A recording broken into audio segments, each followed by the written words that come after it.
He-Man. Battle damage He-Man. It's battle damage. Are you talking about the one where, you know? where if you hit him in the chest, it flipped to? It looked. I had that that's the one. one I was talking. I still have mine upstairs in the attic. Mine was at my grandparents' house. Yeah. No, I still have that one. But yeah, you hit him and the thing flips over. So yeah, it's going to be the Mandalorian. Oh, it should be because he gets hit all the time. In fact, you know what? Don't even bother giving me the non-battle damage version. Or get the non-battle damage version, make your own, sell it back. I'll just throw it off my roof a few times. With the parachute? Yeah. Getting stuck in a tree? So. Oh, boy. G.I. Mandalorian. That should be the name of this episode. So that's another thing, though. When and we didn't talk about this before, so because we're wrapping up the season here, let's wrap up a few things, too. I thought it was really cool in, I guess it was either 7 or 8, where they show you, I guess it was the end of 7, really. No, it was this one, where they show you him young, right? And they show you the, at first, when they first showed the first Mandalorian come get him, I was like, oh, it's Boba Fett. No, they all look like Boba Fett. Yeah, I thought the same thing. I thought it was. Well, that was the intent, I think. I think it was, too. I mean, he gets the backpack in the end.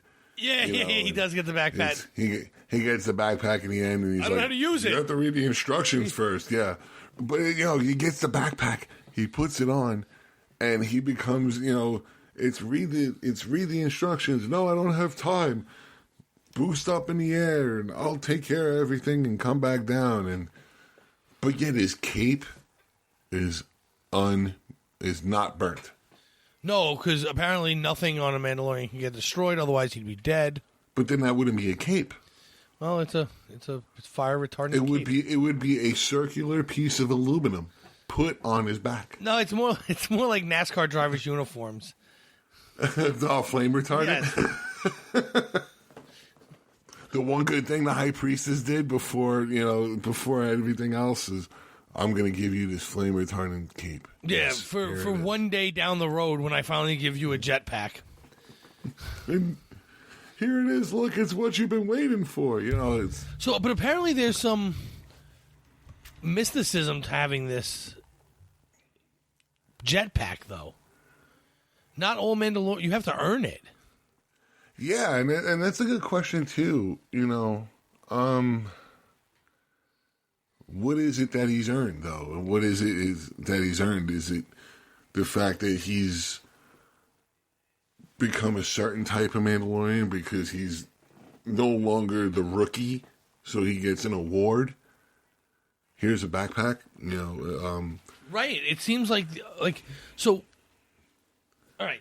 Throughout this season, it seems like he was going through stages of becoming a more high-ranking Mandalorian. So when we start, we see him getting the armor repaired, right? He gets the new helmet or whatever. But apparently, all Mandalorians dress exactly the same, which is why they all just call him Mando, and they all just assume, which answers a lot. Why every time anyone sees any of them, they just assume they're all the greatest fighter in the world, right? Because they all look the same, or in the galaxy. But so some of them have a signet, and he didn't feel like he earned it, but then he did by the end. Some of them have jetpacks, but he just earns it at the end. So throughout all of this, he's getting parts to become more Mandalorian. I think more of his own. Maybe it's something of coming into his own, because his signet, I think, didn't the high priestess say you are one of two? Something like that, and it was like one of two, so it's coming into his own. Yeah, but it seems like it's a ranking issue. Mm-hmm. You'll get, when you get to a certain point, you get the helmet. You can't ever take it off. Then you get to another point, you get a signet. You get to another point, you get the jetpack. Whatever, moving on and farther and farther. So I think it's cool that we're seeing that there's like a structure to how all this is handed out. It's not just like, oh, you're a Mandalorian, you have some money, you bought a jetpack. You're a Mandalorian, you bought a signet. You know what I mean? Like you had to actually earn it through whatever deeds. I think it's also interesting that because we see the back scenes with him as a child, doesn't it seem like the Mandalorians instead of being bounty hunters, they were kind of like Jedi. They were kind of like guardians. They were kind of like protectors. Right. I agree. I think they were. And much like we know a bounty hunter would be, of course we know the bounty hunters to be evil. It seems like this particular Mandalorian took pity on Mando and decided to raise him into the family that he's now part of. But he was only there. Because if we found out earlier that they take care of foundlings, right? So obviously they're not evil. We find that Mandalorians are not just bounty hunters, or we assume, and not all bounty hunters are Mandalorians. We know that for a fact. But so it seems like the Mandalorian themselves, as a sect, were protectors, because the reason they were there and found Din was the fact that the Empire was destroying his planet and it was killing everyone on his planet. So they weren't there to destroy. Like they didn't kill his parent and take pity on him. They were there to protect his parents from the people who did kill them. It's very, very odd, and it's something we never really before in the Star Wars realm have looked into, because the only bounty hunter we knew and Mandalorian really was Boba Fett, who is not really one of them. No, and that's a good right, and that's a good thing. That's a good question too. That's a good point. But I think it also leads to character development of Mando, because again, he was brought up and he was protected and he was brought into the sect to do the right thing, to follow everything. But goes to the wayward side, becomes a bounty hunter, but still has the mind, and this is what I've been talking about all season, still has the mind of cleverness, or still has that good in him, to use a Star Wars term. There is good in him, just like the Mandalorian who saved him. See, now here's what's interesting about that, because, and you keep saying it and almost all the fans echo it, so it's not just you, and but being a bounty hunter is not bad. Everyone keeps saying that, and I don't understand that. Bounty hunters have a very useful job. Most of them are running down bail jumpers and criminals. We see them as bad because we liked Han Solo, but Han Solo had a bounty on his head for a reason. He was committing illegal acts and dumped a load. So we hated Boba Fett for doing his job. But that's exactly it. Boba Fett, before this show, 35 years ago, Boba Fett was a bad guy. But right? Was he really? No, he was doing his job. Right, that's my point. You're absolutely correct. No, I'm saying we happen to like the bad guy, so we treated the guy just doing his job as a bad guy. Yeah, that's basically it. I was a kid when this came out, so you tell me, you see Boba Fett lined up with the bounty hunters, and there's Darth Vader. I'm thinking he's already bad. 30 years later, yeah, looking at it again, bounty hunters, right? They're just doing a job, bail jumpers, and getting everything going and doing the right thing for the government, for the rights of right for different reasons. But it's just interesting that we automatically just assume bounty hunter bad. That's my only point here. And it's not just you, it's everybody. That's just the normal reaction to things. And everyone keeps saying, oh, but see, he still has some good in him. Well, his job didn't dictate that he didn't. It was just a job.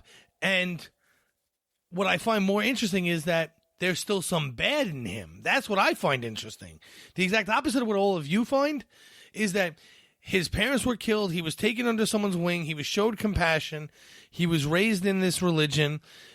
There's obviously certain standards in this religion. They were obviously guardians back then. And yet he's still, in episode 6, we find out he joined up to become a bad guy. I mean, we've been conditioned to think most bad guys are good in Star Wars, but, Star Wars kind of takes the good and bad and flips it on its head. Because the good guys in Star Wars are the ones fighting the government, where in most stories, the government's the good guy. I mean, maybe not the government, but the military.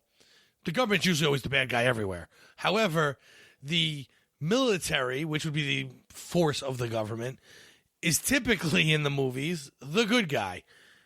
In Star Wars, they're the bad guys.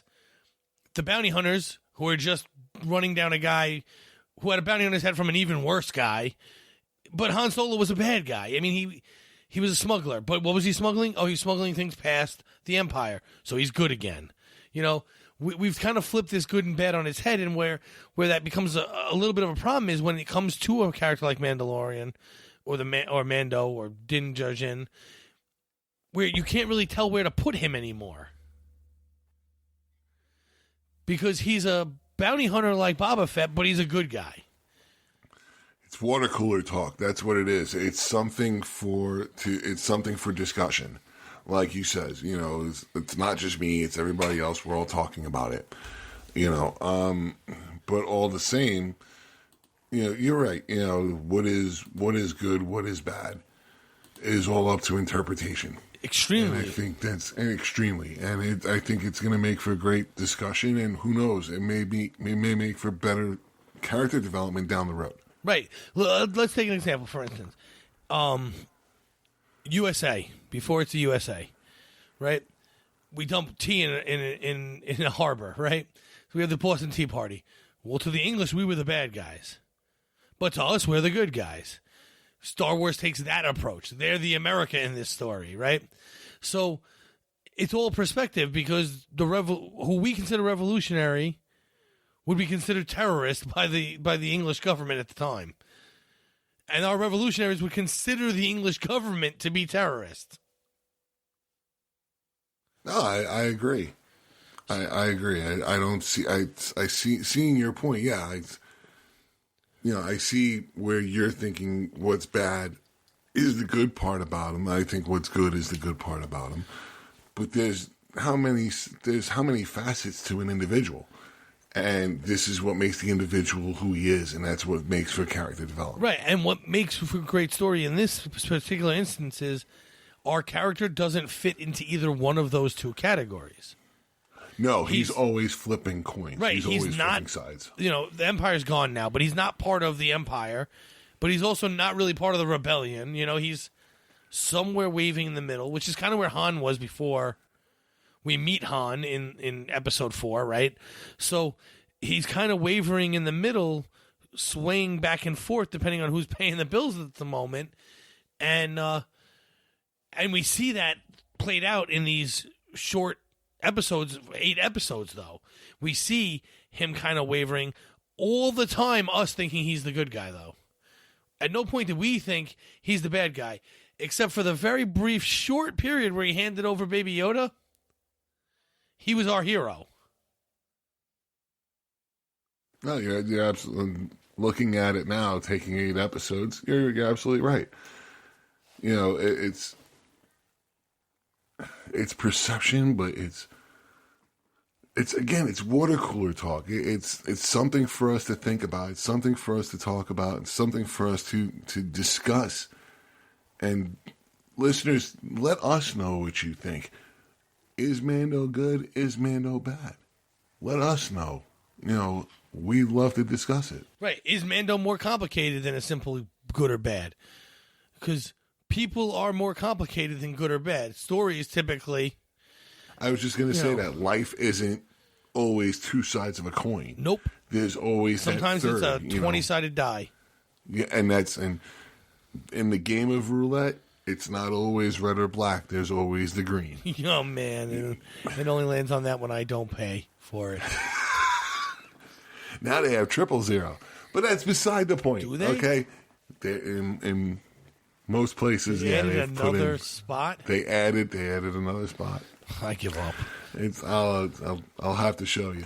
But that's beside the point, though. But, life isn't... if life was easy, this is one of my favorite sayings that I have. If life was easy, where would the challenge be? And this is where you can take this and put this into this into